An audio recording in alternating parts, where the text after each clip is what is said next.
A história que a gente vai conhecer agora não é só sobre um acidente de avião, tá? É uma das mais profundas e, sinceramente, inacreditáveis épicas de sobrevivência do nosso tempo. Uma jornada que testa os limites do corpo e da alma humana. Vamos lá! A gente começa com essa frase, que é muito poderosa do Nando Parrado, um dos sobreviventes. E é fundamental começar por aqui, porque essa história não é só sobre a luta para se manter vivo. É sobre os laços humanos que tornaram o impossível possível. Guarda essa ideia, porque ela é a chave de tudo. Bom, tudo começa em 13 de outubro de 1972. Um time de rugby uruguaio, junto com amigos e família, está voando para o Chile. O avião é da Força Aérea Uruguaia, e o objetivo deles era um só: atravessar a gigantesca Cordilheira dos Andes. Só que tinha um grande desafio aí, o próprio avião. Esse Fairchild FH-227 não conseguia voar alto o suficiente para passar por cima dos picos mais altos dos Andes. Então o plano era contornar as montanhas por uma passagem mais ao sul. Era um caminho mais longo, mas que, na teoria, era para ser seguro. E é exatamente aqui que o erro fatal acontece. O plano era bem claro: voar para o sul, depois virar para o oeste sobre uma cidade chamada Curicó, que já fica do lado chileno, para aí sim seguir para Santiago. Só que, tragicamente, o piloto virou para o oeste e começou a descer muito, mas muito antes do previsto. Ele achava que já tinha cruzado a cordilheira. Mas como um erro desses pode acontecer? A explicação mais provável tem a ver com um negócio chamado navegação estimada. Basicamente, os pilotos calculavam a posição baseados na velocidade e no tempo de voo. O problema é que eles não contavam com uma coisa: ventos de proa fortíssimos, muito mais fortes que o esperado. Isso diminuiu a velocidade real do avião, ou seja, eles pensavam que estavam bem mais adiante na rota do que realmente estavam.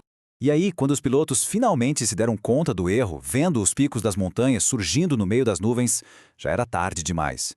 Eles ainda tentaram, desesperadamente, ganhar altitude, mas o avião simplesmente não tinha força para isso. A colisão era inevitável. A sequência do acidente foi brutal. Primeiro, a cauda do avião bate num cume. Logo em seguida, as asas são arrancadas. O que sobrou da fuselagem virou uma espécie de tobogã descontrolado, deslizando por mais de 700 metros numa geleira, até parar com tudo num banco de neve. E, por incrível que pareça, foi essa velocidade relativamente baixa no impacto inicial que permitiu que houvesse sobreviventes.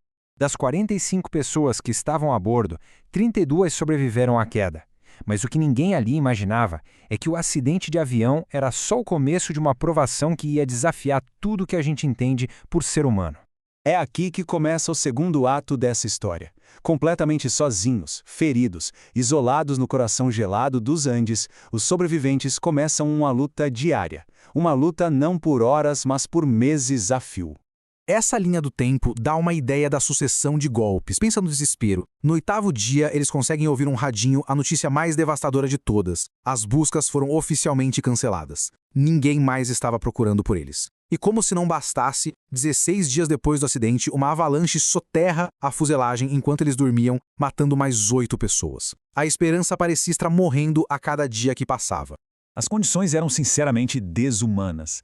Um frio de 30 graus negativos, ferimentos gravíssimos do acidente, a fome, que se tornou uma certeza depois que a pouquíssima comida acabou, e o medo constante de novas avalanches. Fora a altitude extrema, que fazia cada respiração ser um sacrifício. E tudo isso levou o grupo a uma decisão que chocou o mundo. Diante da morte certa pela fome, eles tomaram a decisão mais agonizante que se pode imaginar: se alimentar dos corpos dos amigos e familiares que já tinham falecido. Foi um pacto pela vida, nascido do mais absoluto desespero. Depois de 2 meses, com os corpos cada vez mais fracos, ficou óbvio para eles: esperar ali era esperar a morte. A única saída era ir buscar ajuda. Era hora de agir. Então, Nando Parrado e Roberto Canessa, que estavam entre os mais fortes, decidiram fazer o que parecia impossível: escalar as montanhas e cruzar os Andes a pé para encontrar ajuda. Isso sem equipamento nenhum, sem experiência e com o corpo já no limite. Por 10 dias. Foram 10 dias caminhando, 10 dias escalando e descendo picos congelados, cobrindo quase 60 quilômetros de um terreno simplesmente implacável. Um esforço que a gente pode chamar de sobre-humano, movido pela pura vontade de viver e de salvar os amigos que tinham ficado para trás. E então, já à beira do colapso total, eles avistam um homem do outro lado de um rio. Sem forças nem para gritar, o Nando amarra um bilhete numa pedra e joga. E as primeiras palavras eram simples e diretas: "Venho de um avião que caiu nas montanhas. Sou uruguaio. A salvação finalmente tinha chegado. O resgate finalmente chegou nos dias 22 e 23 de dezembro. Ao todo, 16 pessoas foram salvas, depois de passar 72 dias naquele inferno de gelo. A história podia muito bem acabar aqui, com o resgate. Mas o verdadeiro poder dela está no legado que deixou, nas lições sobre a natureza humana que foram tiradas da situação mais extrema que se pode imaginar. E isso nos leva de volta lá para o começo, para aquela frase. O Nando Parrado revelou, anos depois, que a força dele não vinha só do instinto de sobrevivência. Vinha principalmente do amor que ele sentia pelo pai e do medo de causar a ele a dor de perder toda a família. O contrário da morte não é a vida, é o amor. Faz todo sentido, não é? A lição que eles aprenderam na pele e que ecoa até hoje é basicamente esta.